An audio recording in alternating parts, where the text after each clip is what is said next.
ta du ang in hui thei thil po ti mai la tu ma min hu to lo kha football life ina aken te la mon ti tlak me ni mi tam tak chuan achang hi chuan in kan chak thei lo chang te ka khel lo chang te hi chuan in zu te hi hanin ve mei chang na lu te hi lo ong thin ani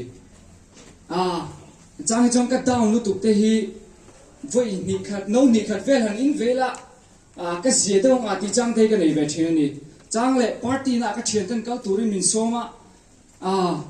dance move ka nei tharo puisia kalam thiam ro puisia chang hi chuan in han kal vea ka tianga party na zan rei tak thleng han min be chak ka nei ni ma se chung huna po chuan ka hriat reng thin chu le ka ti ve tlat thin chu isua ka du ber chemin ruai tu tan ka ti thin ani voi ni hian student zong te po in nun gong ruai tu in number 1 priority isua Krista hin da tlat ani chuan in ti sual lawang nakina in lo la thang le na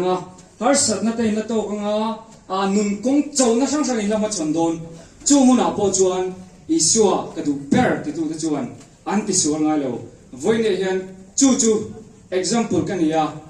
ke ma hian chuan tu pakhat ma kan lo ka physics khin an chuan eng ma chuan tu kan lo ke ma ai lian tak ke ma le ni ang vel ti ke khel pui thin ma se lalpa ka du ber chemin ruai tu tan ka tia ke in ngat tlata ama kuta chuanin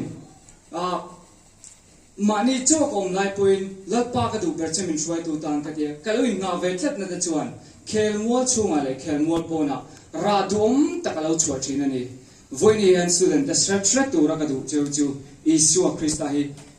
in kong ruai tu